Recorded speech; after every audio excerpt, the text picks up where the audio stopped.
Bonjour ou bonsoir, bienvenue sur cette vidéo, merci de regarder.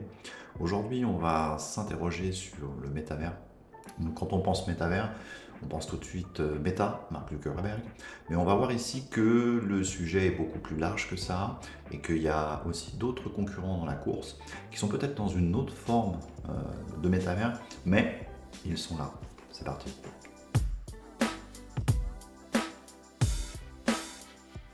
D'abord, pour comprendre cette notion et cette vision, on va s'interroger sur trois principes très importants qui vont permettre de comprendre un petit peu mieux cette analyse. Le premier, c'est qu'est-ce que c'est le métavers? Donc, on va revenir un petit peu en arrière et on va voir un petit peu ce qui produit, en tout cas ce qui est aujourd'hui considéré comme un métavers. On va également parler de modding. Vous verrez que ça va prendre une place importante après. Le modding a toujours été présent dans l'industrie du jeu vidéo, mais on va voir en quoi c'est associé à ça. Et on va surtout parler aussi de RP, donc de roleplay. Donc c'est une tendance qui existe depuis longtemps. On la connaît à travers Donjons et Dragons, on la connaît à travers ce qu'on peut voir dans les séries des années 80, etc. Mais on va combiner tout ça et vous allez voir que tout ça va se mettre en place. Donc déjà, dans un premier temps, le métavers. Donc le métavers, qu'est-ce que c'est dans l'imaginaire et dans, on va dire, l'état d'esprit de tout le monde? Il faut déjà voir que les premières traces de ce qu'on va appeler aujourd'hui le métavers existent déjà en 1984 dans des romans de science-fiction et notamment dans le Neuromancer de William Gibson.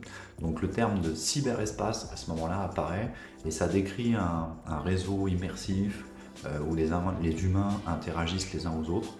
Donc c'est un peu un des ancêtres, je dirais, de ce qu'on va appeler et nommer précisément aujourd'hui, je dirais, le métaverse. Le terme lui-même de métaverse vient en 1992 dans un ouvrage qui s'appelle Snowcash de Neil Stephenson et qui introduit en fait lui le terme vraiment de métaverse. Donc un monde virtuel où des avatars évoluent, où des gens se connectent, etc. Au cinéma, on a pu le voir aussi dans Tron 1982, où on voit ce fameux programmeur qui est aspiré à l'intérieur du jeu vidéo, dans lequel il y a toute une architecture, une vie. Donc c'est aussi un peu les prémices, je dirais, de cette notion. On a, bon, bien sûr, un film plus récent, Ready Player One, 2018, qui elle est vraiment la vision du métavers tel que aujourd'hui on l'entend en tout cas, ou celle qu'on veut nous vendre en tout cas, voilà, où le divertissement, la réalité, tout ça, ça se mélange et ça crée quelque chose de parallèle à notre vie, dans lequel on y va pour ou se réfugier, ou s'amuser, ou vivre des expériences, je dirais, de plus en plus concrètes. Parlons maintenant du modding. Donc le modding, c'est l'art de transformer les jeux. Donc le modding, on peut revenir très en arrière avec Doom, par exemple, où Doom est considéré un peu comme le père du modding moderne, puisque en laissant ouvert certaines parties, il a permis aux gens, et en tout cas à des passionnés, de modifier le jeu, de créer, je dirais, une autre dimension, je dirais, à cette chose-là. Mais on pourrait presque revenir avant, puisqu'il y avait déjà des gens qui pirataient, entre guillemets, les bornes d'arcade, les ROM, les fameuses ROM, pour ou accélérer le jeu, ou le rendre plus difficile, ou le rendre plus facile, ou obtenir des crédits plus facilement. Donc c'était un peu une forme de crack, on va dire, au départ, et ensuite c'est devenu vraiment un exercice qui permet de prendre le contrôle, ou en tout cas de modifier un jeu qui est déjà existant. On a des exemples aussi plus parlants, comme Counter-Strike, qui est une modification et un modding, je dirais, d'Half-Life, puisqu'il y avait déjà aussi de la part de certains, développeurs de jeux, ou en tout cas studios de développement de jeux vidéo, la volonté d'ouvrir un petit peu, je dirais, le jeu pour le rendre transformé. Mais en réalité, quand on regarde ce que c'est le modding, en fait, il faut se rendre compte que quand vous avez un projet qui nécessite énormément de métiers différents, quand vous avez un projet qui nécessite énormément de gens, en fait, il y a un très gros noyau des développeurs qui va être consacré et dont la tâche va être exclusivement de fabriquer des outils pour les autres métiers. C'est ce qu'il faut comprendre. C'est-à-dire qu'en fait, dans les très grosses productions, dans les productions où il y a beaucoup de gens, beaucoup d'équipes, beaucoup de métiers, dès qu'on franchit un certain nombre de gens, en fait, on est obligé de fabriquer du tool, donc c'est ce qu'on appelle le tooling, pour permettre aux autres métiers de facilement ajouter du contenu, ajouter des modifications, ajouter des éléments à un jeu déjà existant. Prenons l'exemple par exemple des véhicules. Imaginons un jeu où vous pouvez rentrer dans n'importe quel véhicule. En fait, à un moment donné, l'équipe de Tool va fournir une solution pour que les artistes 3D qui fabriquent des véhicules, qui conçoivent des véhicules, vont pouvoir simplement, à l'aide de 2-3 outils, ça peut être quelques lignes de code, ça peut être simplement un tool, où ils vont drag and dropper, la voiture. Et en fait, la voiture va tout de suite s'insérer dans le jeu, va tout de suite pouvoir être conduite par les joueurs, les participants au jeu, va avoir tout de suite les réactions, etc., etc. Donc, voilà, petit retour sur ce qu'est le modding et ce qu'on peut envisager et comprendre par modding pour comprendre la suite. La troisième notion importante, c'est le roleplay. Donc le roleplay, c'est vraiment apparu, on va dire, avec Donjons et Dragons. Alors Donjons et Dragons, c'est au début des années 70, mais ça a vraiment pris une ampleur dans les années 80, puisqu'on a vu débouler dans ces époques-là, tout le côté Donjons et Dragons, les fameuses séances de jeux de rôle, où en fait vous avez un maître du jeu qui va narrer, raconter l'histoire, et vous allez avoir des joueurs, donc ça peut être moi, vous, etc. Et en fait, lui va articuler une histoire, nous on va jouer notre rôle, et quand on est vraiment fervent de ce type de jeu, en fait on ne parle même plus autour de la table de manière normale, on est vraiment les personnages qu'on essaye d'incarner, donc on va se mettre à parler comme les personnages, on va se mettre à agir comme les personnages, et le maître du jeu, lui, va nous emmener petit à petit. C'est un peu comme une pièce de théâtre d'improvisation avec un maître du jeu, donc qui est là pour tout le temps recentrer l'histoire et nous dire ce qui se passe. Donc il va nous dire, tiens, par exemple, vous arrivez devant une porte, cette porte, vous avez la possibilité de l'ouvrir ou pas, mais vous entendez des bruits terribles derrière la porte, donc qu'est-ce que vous faites? Et là, les joueurs vont choisir, et les puristes vont aller plus loin, puisqu'ils vont carrément se parler entre eux avec l'identité des personnages qu'ils ont incarnés. Donc s'il y en a un qui est un voleur, dont le tempérament va être impulsif, nerveux, il va jouer ce rôle-là, en tout cas autour de la table. Donc là, on a vraiment les bases, je dirais, du roleplay qui se met en place. Et je fais deux petites parenthèses. C'est dans Matrix, on a aussi le film, on a aussi cette vision, puisqu'il y a une immersion totale dans une réalité virtuelle où chacun peut devenir un personnage. Donc on a un peu cette sensation aussi dans Matrix, puisque dans Matrix, on va dans un univers externe et on peut être un peu qui on veut quand on maîtrise un peu la matrice à ce niveau-là. Et l'autre aspect, l'autre vision, c'est un peu le Truman Show, avec Jim Carrey, puisque dans celui-ci vous avez le fait que tout le monde joue quelque part un rôle dans un univers qui est complètement contrôlé. Voilà, donc c'était la petite parenthèse sur le roleplay. Donc on retient bien tout ça, on a le métavers, ce qu'il représente, ce qui est attendu, on a le modding, le fait de pouvoir transformer quelque chose d'existant, apporter des nouveautés, etc. et le roleplay. Revenons d'abord à la vision de méta, et on va appeler ça un métavers centralisé et surtout technologique. Donc en 2021, Meta annonce sa véritable ambition de créer un métavers. Ce qui est vendu, en tout cas ce qui est annoncé à ce niveau-là, c'est vraiment un monde universel entre justement l'univers de Snow Crash qu'on a pu évoquer tout à l'heure et de Ready Player One, avec des technologies par contre clés, là, bien choisies, bien ciblées. Donc réalité virtuelle, Oculus, entre parenthèses, puisque c'était une possession de Meta, et en réalité augmentée. Donc la vision de Mark Zuckerberg et de Meta, je dirais du métaverse, elle est située là-dessus. Donc c'est une réalité virtuelle avec la VR, les casques et la réalité augmentée. Et on va pouvoir carrément aller dans un autre monde. C'est la promesse, en tout cas, qui a été faite. Après, aujourd'hui, il y a une adoption vraiment limitée en fait à ce qu'il a proposé. Le matériel reste quand même très coûteux. Aujourd'hui, utiliser de la VR, même si ça apporte des choses magnifiques, c'est toujours très compliqué, c'est toujours très cher. Et en fait, c'est pas facile à mettre en œuvre.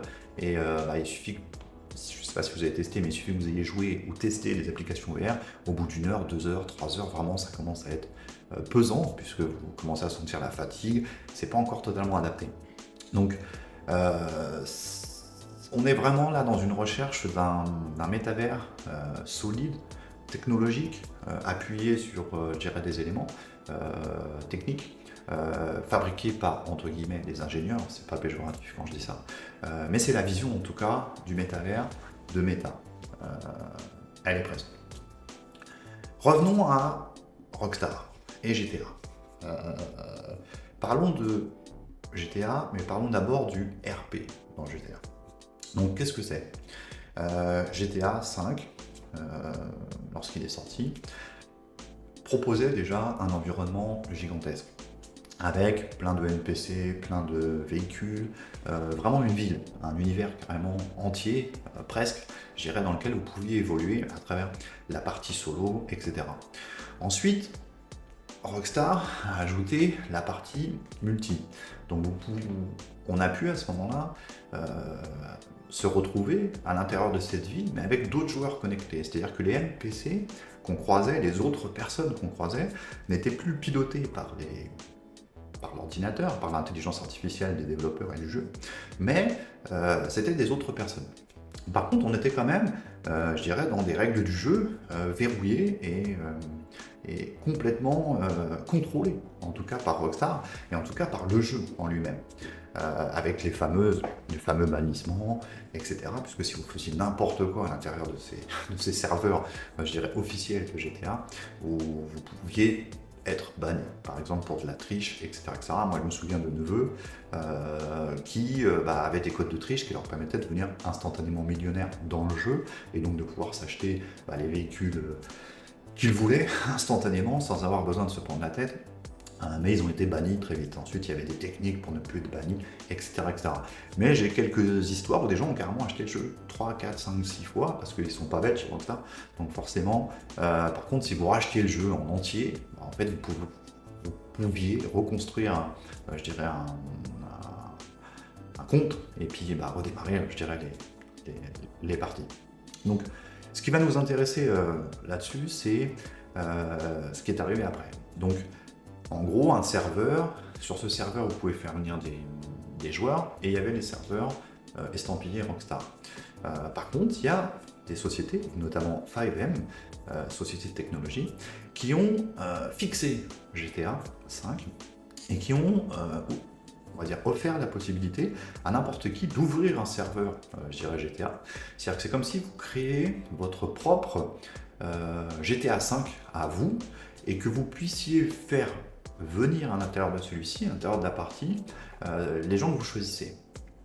Donc du coup, imaginons, je simplifie, vous connaissez 50 personnes qui veulent jouer en même temps à GTA, vous louez un serveur 5M, vous transmettez les clés de connexion à tout le monde, avec le petit système 5M qui vous permet de faire ça quand vous avez GTA, et en fait tous vos amis, vos 50 amis, vont pouvoir se connecter à ce serveur GTA, et vont pouvoir jouer tous ensemble dans la même ville, dans le même endroit. Donc vous voyez que là déjà, on s'approche un peu et on touche un peu quelques thématiques, je dirais, du métavers et de tout ce qui a déjà été évoqué avant et de tout ce qu'ont déjà essayé de faire ceux d'avant. Je fais une petite parenthèse pour le fameux Second Life, si vous vous souvenez, ou peut-être que c'est complètement vous êtes passé à côté, mais Second Life avait été, il y a plusieurs décennies en arrière, je dirais, vraiment un test, une volonté de créer un univers entier dans lequel on allait pouvoir fabriquer des maisons, se balader, se transformer. Ça a été un échec cuisant et c'est devenu aujourd'hui quelque chose de très obscur, mais il y a déjà eu un petit peu ce test-là. Par contre là, avec GTA, on a un jeu qui est solide, on a un environnement qui est gigantesque et plein de possibilités.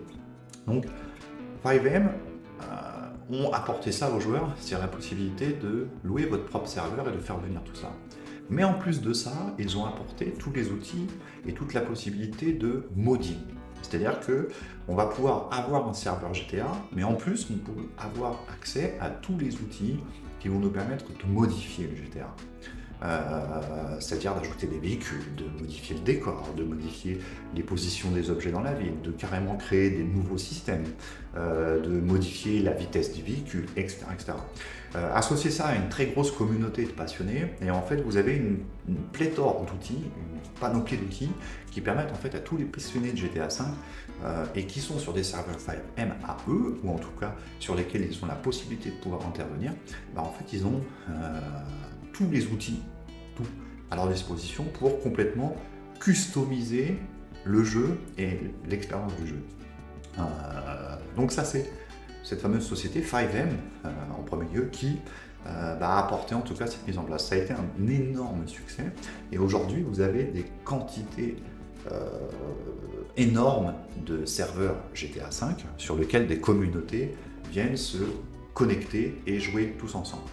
Après on peut jouer tous ensemble dans l'anarchie la plus totale et le bordel le plus total, ou alors on peut essayer de se dire tiens on va créer des règles, et c'est ce qui a été mis en place avec le GTA RP, donc le roleplay à l'intérieur de GTA.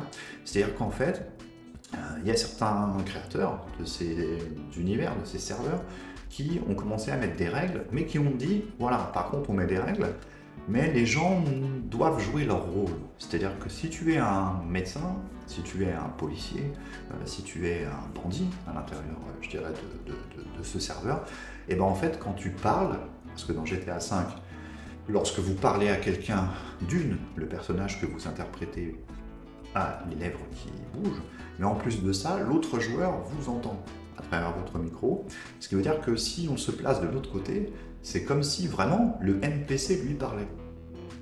C'est vraiment, c'est un peu le jeu de rêve en quelque sorte. C'est-à-dire qu'imaginez, lorsque vous lancez une partie d'un GTA RP, ça veut dire que vous allez à la rencontre de NPC, ce sont en fait des humains, donc pas contrôlés par une intelligence artificielle ou par des développeurs, mais en plus de ça, ce sont des humains qui jouent un rôle et qui sont à fond dans ce rôle. C'est-à-dire qu'en fait, à aucun moment, ils ne vont vous parler normalement. Ils vont tout faire pour rester dans ce rôle. Donc si vous allez parler à un policier lorsque vous jouez à un GTA RP, normalement, ce policier, à aucun moment, il va vous dire « Ah bah tiens, moi je m'appelle Martin, j'habite dans le Calvados ». Non.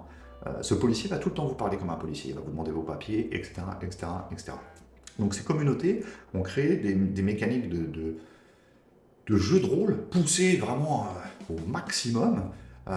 Et si on prend un peu de recul par rapport à ça, et en fait on s'aperçoit que c'est un métavers en fait. Des gens se retrouvent dans une ville, un univers parallèle dans lequel ils peuvent quasiment tout faire parce que Rockstar a créé un jeu extraordinaire dans lequel on peut quasiment tout faire dans GTA V à ce niveau-là, prendre des véhicules, etc. En plus de ça, on a filé et on a donné les clés de la maison en fait du projet de GTA aux développeurs, et ces développeurs vont pouvoir tout modifier comme ils veulent. Donc quand je dis comme ils veulent, c'est qu'en fait si on observe des communautés de RP, donc si vous voulez aller un petit peu plus loin, vous pouvez regarder sur Twitch les streamers, il y a énormément de streamers qui font du GTA RP. Vous pouvez avoir beaucoup de vidéos aussi sur YouTube, etc. Donc il y en a plein. Je ne vais pas tous les citer, mais il y a une communauté qui est très forte, très puissante et qui est installée, je pense, de manière forte, très forte. Je dirais le RP de GTA en France, c'est la communauté de JL Tommy. Donc vous allez avoir plein de streamers, si vous voulez jeter un œil voir, je dirais qui vont là-dessus, qui ont un serveur qui s'appelle Flashback, et ce serveur va, lui, être ultra, on va dire, élitiste, c'est-à-dire qu'ils vont demander vraiment à des gens de rentrer sur ce serveur, mais pour pouvoir y avoir accès, il faut véritablement que les personnes soient vraiment dans l'état d'esprit du roleplay. Il y a tout un tas de règles qui c'est quand même une expérience, je dirais, du roleplay, etc. Donc il y a plein de streamers, voilà, il y a JL Tommy, il y a Furex22, Monsieur Sal, Médoche, vous avez Mademoiselle Sana, Samia Alpha, etc., etc., etc. Il y en a plein, si vous allez sur Twitch et que vous cliquez sur GTRP, vous les retrouvez. Alors bien sûr, je vous préviens, ce sont des serveurs RP où ce sont beaucoup de jeunes qui sont en place, donc forcément vous allez avoir tout un tas de styles différents, tout un tas de gens différents. C'est des jeunes, donc vous attendez pas d'autre chose. Ce sont des jeunes, donc ça va parler peut-être un peu mal, un peu sale, mais en même temps ils sont en train de jouer leur rôle, donc vous pouvez pas leur reprocher. Non, voilà. Par contre, quand on observe ces communautés, moi je leur tire mon chapeau parce qu'on s'aperçoit que c'est vraiment la folie. C'est-à-dire qu'en fait, dans ces versions alternatives, on va dire, de GTA V, et en fait, vous avez carrément des policiers, des commissariats entiers, des systèmes hiérarchiques, des tâches à effectuer. Lorsque quelqu'un se fait arrêter, il doit être, je dirais, verbalisé, il y a une procédure, vous allez avoir des médecins, vous allez avoir des psychologues, vous allez avoir des pompiers, vous allez avoir des bandits forcément, des trafiquants de drogue, etc., etc. En fait, vous avez vraiment quasi tous les métiers possibles et imaginables d'une vraie vie, plus tous les personnages possibles et imaginables d'une vraie vie.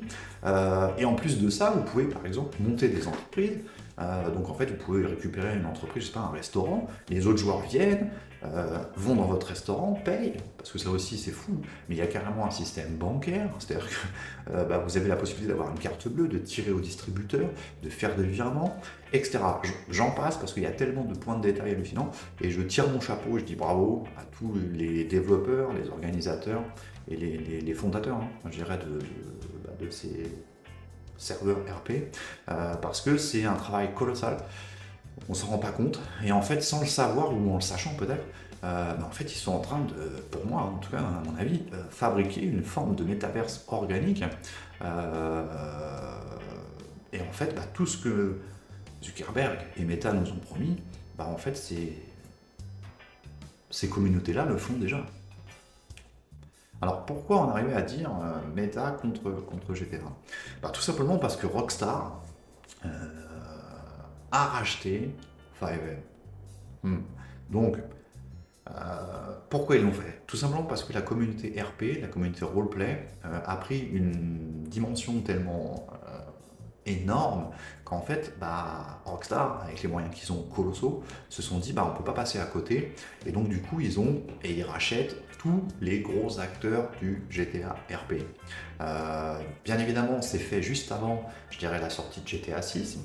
Donc, si on creuse un peu, si on analyse, si on fait un peu les avocats du diable, ils ont compris. Ils ont compris qu'il y a quelque chose qui se passe à ce niveau-là, que le GTA RP, c'est des milliers, voire des millions de joueurs à travers le monde, qu'il y a plein de serveurs partout, plein de possibilités, que si vous regardez le nombre de viewers qui regardent les streams, etc., ils sont de plus en plus gros. C'est vraiment quelque chose qui fonctionne fort.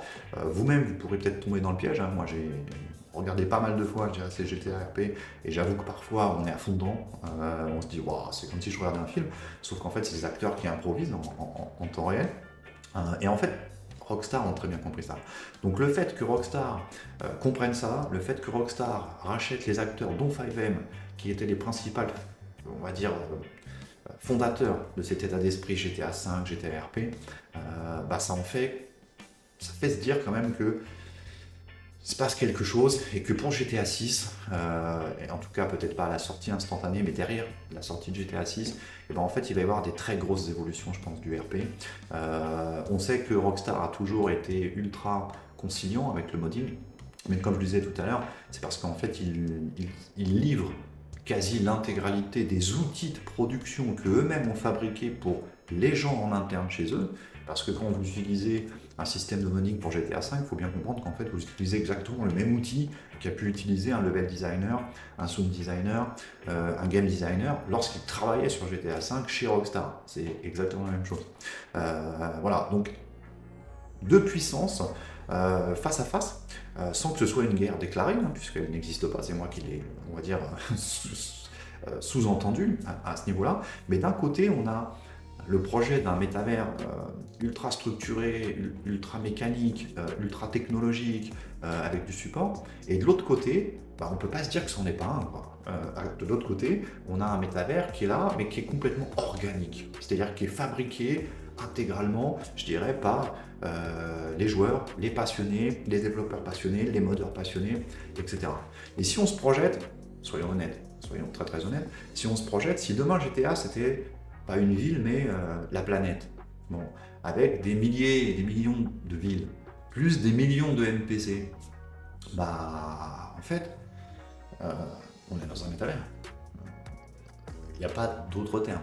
Donc attendons de voir, wait and see comme on dit, ce que ça peut donner, mais il y a véritablement quelque chose qui va se passer, je dirais, sur cette partie-là, qui va gagner, Meta, GTA, on verra. Peut-être que c'est une folie de mon esprit, mais en tout cas, il y a vraiment quelque chose d'intéressant à surveiller sur ces deux acteurs, et qui des deux remportera en quelque sorte la bataille du métavers, si ce n'est dans l'aspect business, au moins dans l'aspect état d'esprit. Ce qui m'intéresse plus, moi, c'est de savoir qui fera le métavers qui serait vraiment le métavers tel qu'il est décrit, ou en tout cas imaginé dans sa définition et dans les intentions qui ont été faites par les premières personnes qui ont évoqué ce sujet et qui ont été là-dessus. Voilà, merci d'avoir regardé cette vidéo. N'hésitez pas dans les commentaires à me dire ce que vous en pensez. Pour vous, est-ce que le GTA RP est un métavers ou pas? N'hésitez pas à poser tout un tas de questions. La chaîne est là pour s'amuser. On n'est pas là pour faire des analyses et dire que nous sommes la raison absolue et que non, on est là pour échanger des idées, modifier. Parfois, je prends des raccourcis, parfois, je simplifie, j'ai certaines parties. Mais ce qui m'intéresse et ce qui nous intéresse ici, c'est vraiment de faire bouger un petit peu les esprits et d'activer un petit peu notre créativité. Donc n'hésitez pas, commentaires, parlez, posez des questions, dites ce que vous pensez du métaverse, de méta, dites ce que vous pensez du métavers de GTA, dites si vous pensez que j'ai tort, dites si vous pensez que j'ai raison, exprimez-vous, la chaîne est là pour ça, et surtout abonnez-vous, parce qu'il n'y a rien à vendre sur cette chaîne à part la chaîne, mais il y a plein de choses à venir, mais il y a besoin d'avoir un peu plus d'abonnés pour ça, et je compte sur vous. Merci à vous, à bientôt.